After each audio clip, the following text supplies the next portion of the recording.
जिंदा है, हम बताने आए हैं। आज यीशु जिंदा है, हम बताने आए हैं। आओ भी यीशु बुलाता है, जीवन की राहों पर चलना सिखाता है। आओ सभी यीशु बुलाता है, जीवन की राहों पर चलना सिखाता है। आज यीशु जिंदा है, हम बताने आए हैं। आज यीशु जिंदा है, हम बताने आए हैं। हम बताने आए हैं, हम बताने आए हैं, हम बताने आए हैं, हम बताने आए हैं। आज यीशु जिंदा है, हम बताने आए हैं। आज यीशु जिंदा है, हम बताने आए हैं। हालेलुया। 24 6 और 7। वो यहाँ नहीं परंतु जी उठा है। स्मरण करो कि उसने गलील में रहते हुए तुमसे कहा था,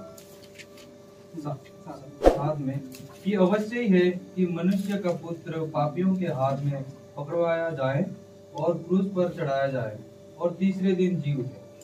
आइए हम प्रार्थना करें। प्रभु आपको धन्यवाद देते हैं आपके जीवित वचन के लिए प्रभु से जी उठा प्रभु, और उस दिन को आज हम सेलिब्रेट कर रहे हैं प्रभु जी।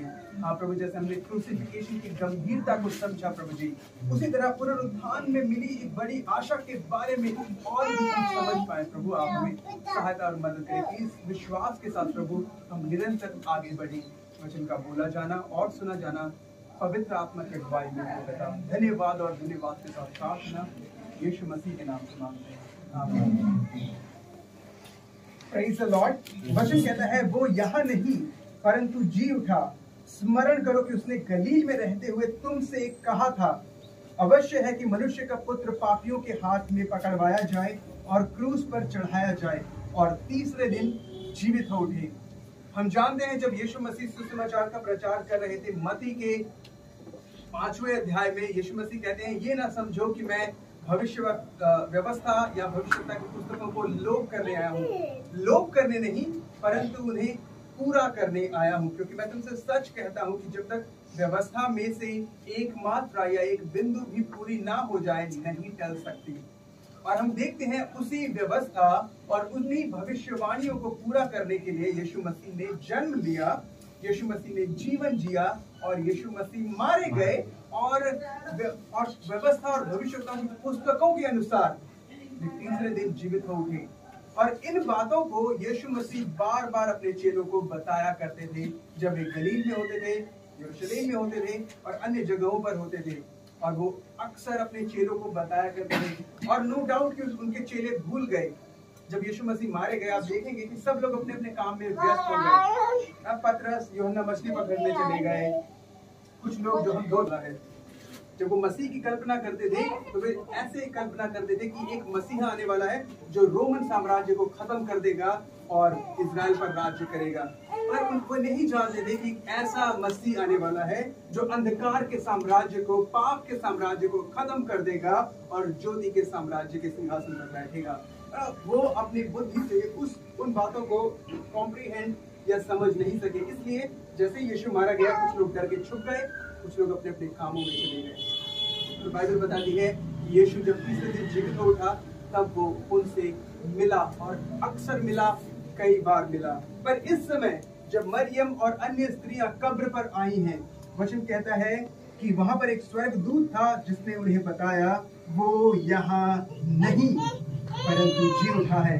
स्मरण करो कि उसने गलील में रहते हुए तुमसे क्या कहा था। तुम भूल गए हो पर याद करो, उसने बताया था कि वो उसका मारा जाना जरूरी है। जब पतरस ने कहा नहीं प्रभु आपके साथ कभी ऐसा ना हो, तो यीशु ने कहा हे शैतान मुझसे दूर हो, क्योंकि तू परमेश्वर की इच्छा के अनुसार नहीं, पर मनुष्यों को भाती हुई बातों पर ज्यादा मन लगाता है। तो मेरा मरना आवश्यक है, और उससे ज्यादा महत्वपूर्ण बात यह है कि मैं मरकर जीवित हो उठूंगा और तुम्हारा शोक आनंद में बदल जाएगा। उस बात को वो भूल चुके थे, और यहाँ पर उसी बात को जो स्वर्गदूत है वो गवाही दे रहा है कि उन्होंने बताया था कि वे मरेंगे और मुरे हुए में से तीसरे दिन जीवित हो उठकर वे आपसे मिलेंगे। हम देखते हैं समाज में जितने भी रिलीजन है, दुनिया में जितने भी बड़े रिलीजन हैं, पहला जैसे हम इंडिया में रहते हैं तो हिंदुइज्म है। हिंदुइज्म में बहुत सारी बातें आप देखेंगे, जब मैं इन बातों को बोल रहा हूँ ये क्रिटिसाइज नहीं है, ये जी उठी। हम इसी बात को रोमियो में पढ़ते हैं, बाइबल में कई जगह हम इस बातों को पढ़ेंगे। रोमियो में अगर हम पढ़ेंगे, हम केवल 4 पद को पढ़ेंगे, 1 का 4 को मैं पढ़ूंगा। वो कहता है, और पवित्रता की आत्मा के भाव से मरे हुओं में से जी उठने के कारण सामर्थ्य के साथ परमेश्वर का पुत्र ठहरा।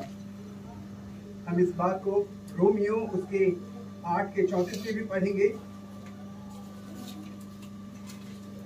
यीशु का आना जरूरी था, यीशु का मारा जाना भी जरूरी था ताकि हमारे पाप क्षमा हो। उसके साथ ही साथ हमारा सुसमाचार यहाँ खत्म नहीं होता है। सुसमाचार कभी भी यीशु के मृत्यु पर खत्म नहीं हो सकता है।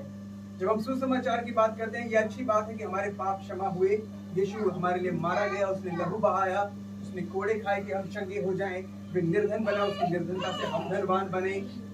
बहुत सारी बातें, वो मारा गया और वो गाड़ा गया। ये सुसमाचार है, पर ये सुसमाचार पूरा नहीं है। पूरा सुसमाचार ये है कि वो मारा गया, गाड़ा गया और तीसरे दिन जीवित हो उठा। और मसीह जीवन में हमारे पास ये जो बात है, हम सभी विश्वास करते हैं हमारे पाप क्षमा हो गए हैं, पर कहीं ना कहीं हम उस आशा के साथ जीवन नहीं जीते हैं जो हमारे पास है कि मसीह जी उठा है, पिता के दाहिने है और हमें लेने आने वाला है। ये भी हमको पता होना चाहिए। ये कंप्लीट सुसमाचार है कि मसीह मेरे लिए मारा गया, मेरे ही लिए गाड़ा गया, मेरे लिए जीवित हो उठा और मेरे लिए आने वाला है। जैसा कि गीत भी हम गाते हैं, मेरे लिए ये आया, मेरे लिए जिया, मेरे लिए मारा गया, गाड़ा गया और मेरे लिए आने वाला है। तो हमें इस बात पर विश्वास के साथ, एक जीवित आशा के साथ जीवन जीना चाहिए। एक व्यक्ति जो इस बात पर विश्वास नहीं कर सकता कि यीशु उसके लिए आने वाला है, मैं समझता हूँ कि वो जीवन नहीं जी सकता जो मसीह अपेक्षा करता है कि वो जिए। क्योंकि उसे लगता है कि क्रिश्चियनिटी भी एक रिलीजन ही है और मसीह में हमारे पाप क्षमा हो गया, अच्छा लगता है सुनने में और दिन जीवित होता है। इस बात पर हमें बहुत फर्म बिलीव होना चाहिए, विश्वास हमारा होना चाहिए। कई बार समय आएगा जब आपका विश्वास शेक करेगा, कई बार आपका विश्वास हिलेगा, शायद कई बार आपका विश्वास टूटे, पर पवित्र आत्मा आपको सामर्थ्य से बाहर परीक्षा में जाने नहीं देगा। अगर हम उस पर मन लगाए हुए हैं मेरे प्रियो, परमेश्वर हमें उपाय देगा कि हम उस कठिन परिस्थिति में भी उस आशा के साथ जो हमारे पास है कि मसीह आने वाला है, हम उसमें सर्वाइव ही ना करेंगे बल्कि हम जयवंत से बढ़कर होकर निकलेंगे। इसलिए जरूरी है कि हमें इस बात पर विश्वास और हमारी आशा प्रतिदिन ये हो कि मसीह मुझे लेने आने वाला है। मैं देखता हूँ एक बहुत तो मेघ जो है वो समय पर बारिश नहीं करेगा, और एलिया जो है वो एक बड़ा याजक भी था और वो परमेश्वर के वचन को जो ऑलरेडी था उसे जानता था। तो जो उसकी भविष्यवाणी थी वो वचन के बाहर नहीं थी। इसलिए मैं हमेशा हमारे कलीसिया के विश्वासी भाई बहनों को एनकरेज करता हूँ कि अगर आपको कभी भी कोई भविष्यवाणी मिलती है, आपको उसे एज इट इज ग्रहण नहीं करना है। अच्छी बात है किसी ने आपके लिए भविष्यवाणी की, पर उस बोलता यही है कि यीशु जी उठा है, वो पिता के दाहिने है, जैसा हमने वचन में पढ़ा, वो हमारे लिए प्रार्थना कर रहा है।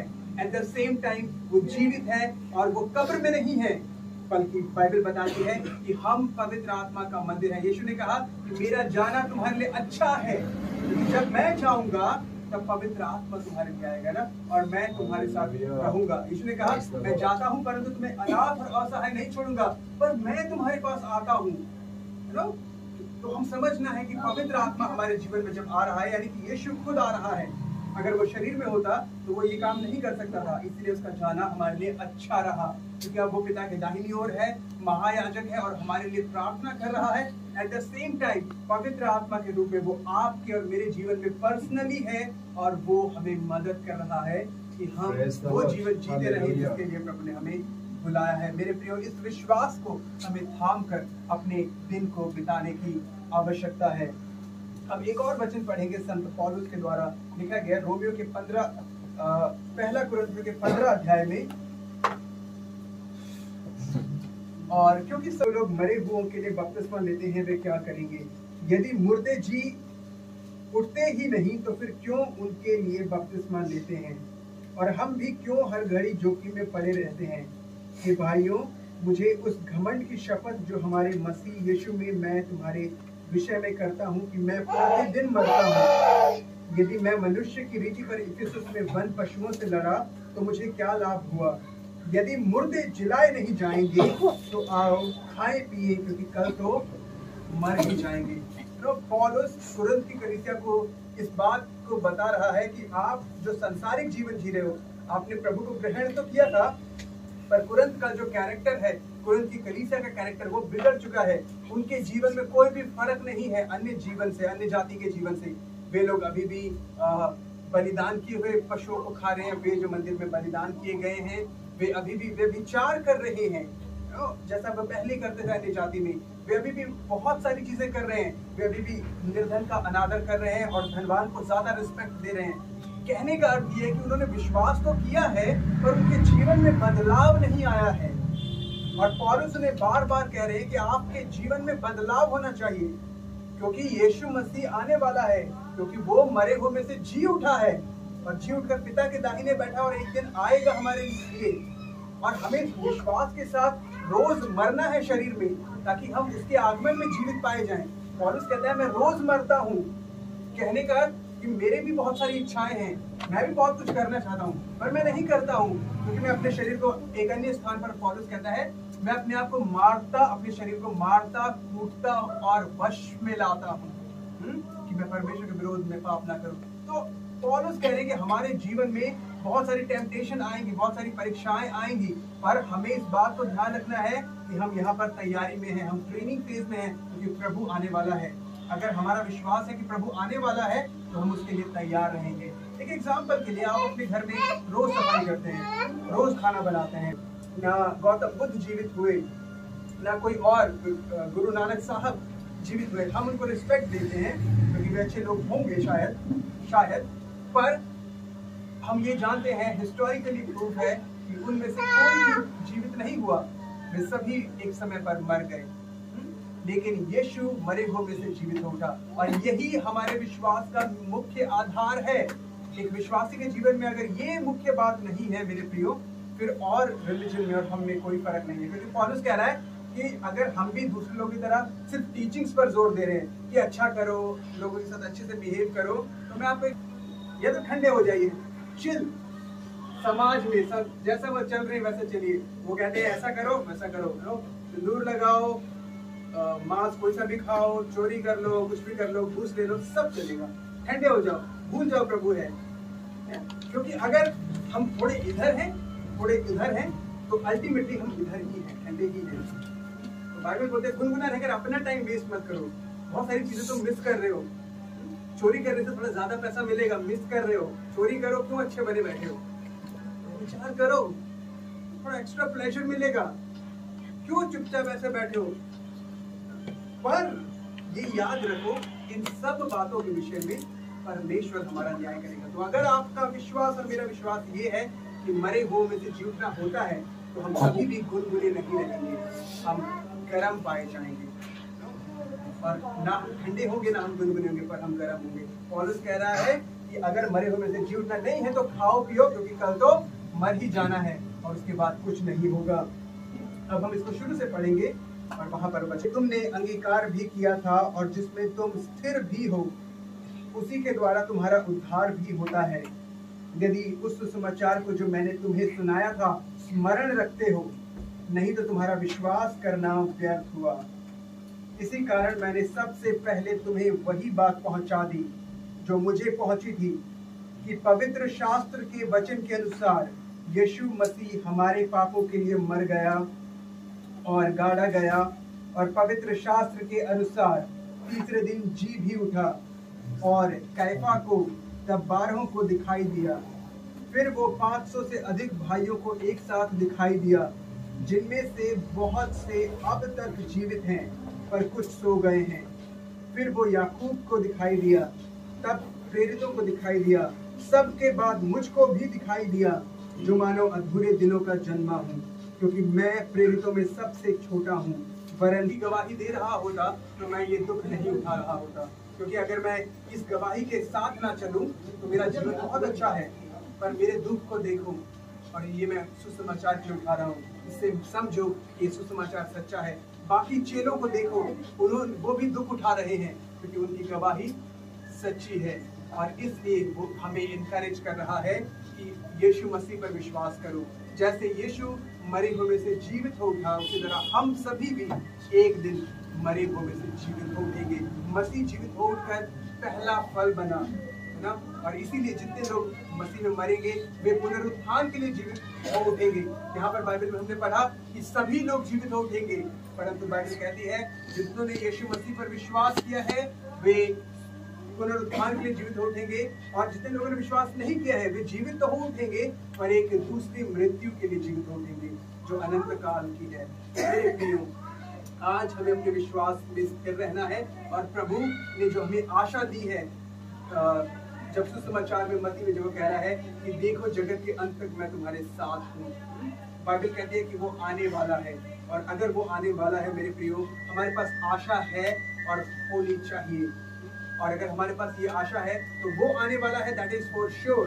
पर क्या जब वो आएगा तो मैं उसके साथ पाया जाऊंगा या नहीं, ये हमें निरंतर जानने की आवश्यकता है। प्रतिदिन हमने फ्राइडे को सीखा, हमें प्रतिदिन अपना क्रूस उठाकर चलना है। पौलुस यहाँ पर कह रहा है उसके आने के लिए मैं प्रतिदिन अपने आप को मार रहा हूँ, ताकि जब वो आए तो मैं जीवन पाऊँ। मेरे प्रियो, आज हमें कमिटमेंट करें, फिर से उस कमिटमेंट को रिन्यू करें कि अगर हमारे जीवन में कोई दोष पाया जाता है, कोई कमी पाई जाती है जिससे हमें श्योर नहीं है कि अगर प्रभु आएगा तो मैं उसके साथ जाऊंगा या नहीं, मेरे प्रियो उस दोष को निकालने की जरूरत है, ताकि हमारा विश्वास दृढ़ हो और हम प्रभु के साथ उठा ले जाएं। अगर आपको लगता है कि हमारे जीवन में कमी है, प्रार्थना करें, क्योंकि बाइबल बताती है कि हमारा ऐसा महायाजक नहीं जिसे हमारे दर्द का, हमारी तकलीफों का पता नहीं है, क्योंकि वो भी उन सब से होकर गुजरा है और वो हमारी कमजोरियों को समझता है और वो हमें बल देगा, क्योंकि उसने कहा है मैं तुम्हें अनाथ और असहाय नहीं छोड़ूंगा।